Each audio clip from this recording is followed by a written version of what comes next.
ಹಿನ್ನೆಲೆಯಲ್ಲಿ ಇವತ್ತು ಭಾರತ್ ಬಂದ್ಗೆ ಕರೆ ಕೊಟ್ಟಿರುವಂತಹ ಹಿನ್ನೆಲೆಯಲ್ಲಿ ಹುಬ್ಬಳ್ಳಿಗೆ ತಟ್ಟದ ಭಾರತ್ ಬಂದ್ ಬಿಸಿ ಅಂದ್ರೆ ಬೆಂಗಳೂರಿನಲ್ಲಿ ಯಾವ ರೀತಿ ಅಂತ ಬಂದ್ನ ತೀವ್ರತೆಯನ್ನ ನೋಡ್ತಾ ಇದೀವಿ, ಆದ್ರೆ ಹುಬ್ಬಳ್ಳಿಯಲ್ಲಿ ಅಂತ ರೀತಿ ಅಂತ ಯಾವುದೇ ವಾತಾವರಣ ಕಂಡು ಬರ್ತಾ ಇಲ್ಲ. ಬಂದ್ನ ಬಿಸಿ ಹುಬ್ಬಳ್ಳಿಗೆ ತರ್ತಾ ಇಲ್ಲ. ಹುಬ್ಬಳ್ಳಿ ನಗರದಲ್ಲಿ ಎಂದಿನಂತೆ ವಾಹನ ಸಂಚಾರ ಇದೆ. ಇನ್ನೂ ಅಂಗಡಿ ಮುಂಗಟ್ಟುಗಳು ತೆರೆದಿಲ್ಲ, ಯಾಕಂದ್ರೆ ಬೆಳಗಿನ ಹೊತ್ತಾಗಿರುವಂತಹ ಹಿನ್ನೆಲೆಯಲ್ಲಿ, ಬೆಳಗಿನ ಜಾವ ಆಗಿರುವಂತಹ ಹಿನ್ನೆಲೆಯಲ್ಲಿ ಸಹಜವಾಗಿ ಅಂಗಡಿ ಮುಂಗಟ್ಟುಗಳು ಅಷ್ಟಾಗಿ ಯಾವುದೇ ರೀತಿ ಅಂತ ತೊಂದರೆ ಆಗ್ತಾ ಇಲ್ಲ. NSUI ಕಾರ್ಯಕರ್ತರಿಂದ ಟೈರ್ಗೆ ಬೆಂಕಿ ಹಚ್ಚಿ ಪ್ರತಿಭಟನೆಯನ್ನ ಮಾಡಲಾಗಿದೆ. ಹುಬ್ಬಳ್ಳಿಯಿಂದ ವರದಿ ಬರ್ತಾ ಇದೆ. ಚೆನ್ನಮ್ಮ ವೃತ್ತದ ಬಳಿ ಟೈರ್ಗೆ ಬೆಂಕಿ ಹಚ್ಚಿ ಆಕ್ರೋಶವನ್ನ ವ್ಯಕ್ತಪಡಿಸಲಾಗಿದೆ. ಈಗ ನೋಡ್ಬೋದು, ಈಗ ಚೆನ್ನಮ್ಮ ವೃತ್ತದ ಬಳಿ ಕೆಲ NSUI ಕಾರ್ಯಕರ್ತರು, ಕಾಂಗ್ರೆಸ್ನ ಪ್ರಮುಖ ಅಂಗವಾಗಿರುವಂತಹ NSUI ಅಂದ್ರೆ ಸ್ಟೂಡೆಂಟ್ ವಿಂಗ್ ಇದು, NSUI ಕಾರ್ಯಕರ್ತರು ಈಗ ಟೈರ್ಗೆ ಬೆಂಕಿ ಹಚ್ಚಿ ತಮ್ಮ ಪ್ರತಿಭಟನೆಯನ್ನ ಮಾಡ್ತಾ ಇದ್ದಾರೆ.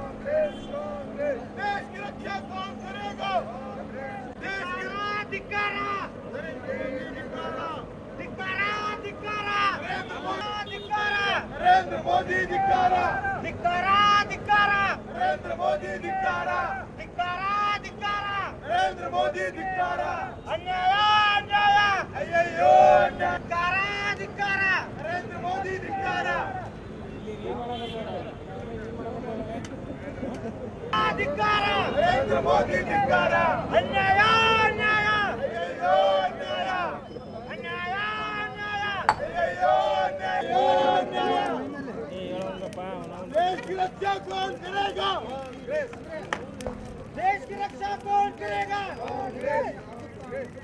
अन्याय देश की रक्षा कौन करेगा?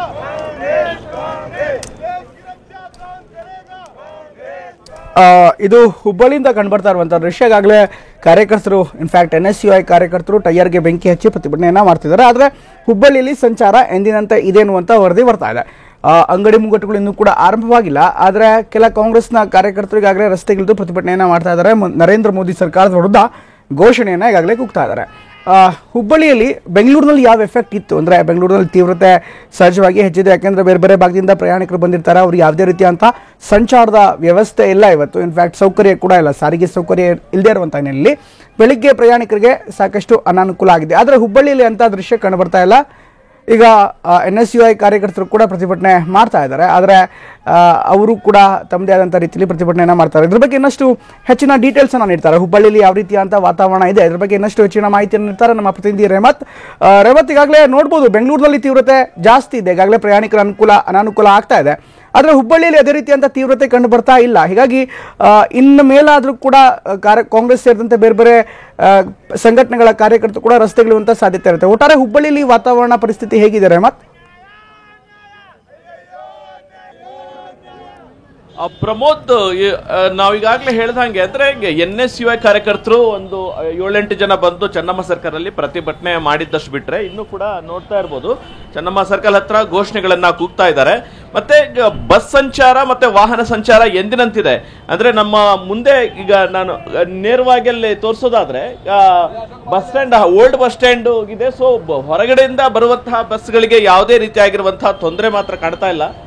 ಸೊ ಮತ್ತೆ ಎಂದಿನಂತೆ ಆಟೋ ಸಂಚಾರ ಕೂಡ ಎಂದಿನಂತಿದೆ. ಆದ್ರೆ ಇಲ್ಲಿವರೆಗೂ ಅಂಗಡಿ ಮುಗ್ಗಟ್ಟುಗಳು ಮಾತ್ರ ತೆರೆದಿಲ್ಲ, ಯಾಕಂದ್ರೆ ಈ ಟೈಮಿಗೆ ಸ್ವಾಭಾವಿಕವಾಗಿ ತೆರೆಯೋದೇ ಇಲ್ಲ. ಸೊ ಇವರು ಕಂಟಿನ್ಯೂಸ್ ಆಗಿ ಬಂದ್ಗೆ ಸಪೋರ್ಟ್ ಮಾಡಿ ತಮ್ಮ ಅಂಗಡಿ ಮುಗ್ಗಟ್ಟುಗಳನ್ನ ಮುಚ್ತಾರೋ ಇಲ್ಲೋ ಅನ್ನುವಂಥದ್ದು ಕಾದ್ ನೋಡ್ಬೇಕಾಗಿದೆ.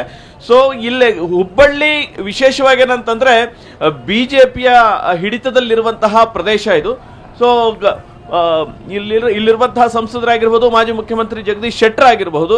ಸೊ ಅವರ ಒಂದು ಪ್ರಭಾವ ಸಿಟಿಯಲ್ಲಿ ಜಾಸ್ತಿನೇ ಇದೆ. ಸೊ ಎಷ್ಟರ ಮಟ್ಟಿಗೆ ಸಿಟಿ ಅದಕ್ಕೆ ಸಪೋರ್ಟ್ ಕೊಡುತ್ತೆ ಭಾರತ್ ಬಂದ್ಗೆ ಅನ್ನುವಂಥದ್ದು ನಾವು ಕಾದ್ ನೋಡ್ಬೇಕಾಗಿದೆ. ಈಗಷ್ಟೇ ಶುರುವಾಗಿರುವ ಹಿನ್ನೆಲೆಯಲ್ಲಿ ಇದು ಕಂಟಿನ್ಯೂಸ್ ಆಗುತ್ತೋ ಇಲ್ಲೋ ಅನ್ನುವಂಥದ್ದು ಕಾದ್ ನೋಡ್ಬೇಕಾಗಿದೆ. ಸೊ ಹೊರಗಡೆಯಿಂದ ಬರುವಂತಹ ಬಸ್ಗಳಿಗೆ, ಹಾಗೇನೆ ಈ ಸರಕು ಸರಂಜಾಮುಗಳನ್ನ ಹೊತ್ಕೊಂಡು ಬಂದಿರ್ತಾವ ಬರುವಂತಹ ಗೂಡ್ಸ್ ಲಾರಿಗಳಿಗೆ ಇಲ್ಲಿವರೆಗೂ ಯಾವುದೇ ರೀತಿಯಾಗಿರುವಂತಹ ತೊಂದರೆ ಆಗಿಲ್ಲ. ಹೋಗ್ತಾ ಹೋಗ್ತಾ ಏನಂತಂದ್ರೆ ಇದರ ಬಿಸಿ ಕಾವು ಇನ್ನಷ್ಟು ಜಾಸ್ತಿ ಆಗುವಂತಹ ಒಂದು ಸಾಧ್ಯತೆಗಳು ಇದೆ. ಕಳಸಾ ಬಂಡೂರು ಹೋರಾಟಗಾರರು, ಎಡಪಕ್ಷ ಬೆಂಬಲಿತ ಸಂಘಟನೆಗಳು ಎಲ್ಲ ಏನಂತಂದ್ರೆ ಬಂದ್ಗೆ ಇಲ್ಲಿವರೆಗೂ ಹುಬ್ಬಳ್ಳಿಯಲ್ಲಿ ಸಪೋರ್ಟ್ ಮಾಡಿವೆ. ಧನ್ಯವಾದ ರೇಮತ್ ಎಲ್ಲ ಮಾಹಿತಿಗಾಗಿ. ಇನ್ನು ಧಾರವಾಡದಲ್ಲಿ ಪರಿಸ್ಥಿತಿ ಹೇಗಿದೆ? ಇದು ಹುಬ್ಬಳ್ಳಿ ದೃಶ್ಯ ನಿಮ್ಗೆ ತೋರಿಸ್ತಾ ಇರುವಂತದ್ದು. ಇನ್ನು ಧಾರವಾಡಕ್ಕೆ ಹೇಳೋದಾದ್ರೆ, ಧಾರವಾಡದಲ್ಲಿ ಕರ್ನಾಟಕ ನವನಿರ್ಮಾಣ ಸೇನೆಯಿಂದ ಪ್ರತಿಭಟನೆ ನಡೆಸಲಾಗ್ತಾ ಇದೆ. ತೈಲ ಬೆಲೆ ಏರಿಕೆ ಖಂಡಿಸಿ ಈಗಾಗಲೇ ಕೇಂದ್ರ ಸರ್ಕಾರದ ವಿರುದ್ಧ ಪ್ರತಿಕೃತಿ ದಹಿಸಿ ಪ್ರತಿಭಟನಾಕಾರರು ಆಕ್ರೋಶವನ್ನ ವ್ಯಕ್ತಪಡಿಸ್ತಾ ಇದ್ದಾರೆ. ಬೇರೆ ಬೇರೆ ಭಾಗದಲ್ಲಿ ಈಗಾಗಲೇ ಪ್ರತಿಭಟನೆ ನಡೀತಾ ಇದೆ. ಇನ್ನು ಧಾರವಾಡದಲ್ಲಿ ಇದೇ ರೀತಿಯಾದಂತಹ ಪ್ರತಿಭಟನಾ ವಾತಾವರಣ ಕಂಡು ಬರ್ತಾ ಇದೆ. ಧಾರವಾಡದ ಜೂಬ್ಲಿ ಸರ್ಕಲ್ ನಲ್ಲಿ ಈ ಪ್ರತಿಭಟನೆ ನಡೀತಾ ಇದೆ. ನವನಿರ್ಮಾಣ ವೇದಿಕೆ ಅಥವಾ ನವನಿರ್ಮಾಣ ಸಮಿತಿಯಿಂದ ಕೇಂದ್ರ ಸರ್ಕಾರದ ವಿರುದ್ಧ ಧಿಕ್ಕಾರ ಕೂಗಿ ಆಕ್ರೋಶವನ್ನ ಕೂಗಿ ಪ್ರತಿಕೃತಿಯನ್ನ ದಹಿಸಿ ಈಗ ಪ್ರತಿಭಟನೆಯನ್ನ ಮಾಡಲಾಗ್ತಾ ಇದೆ.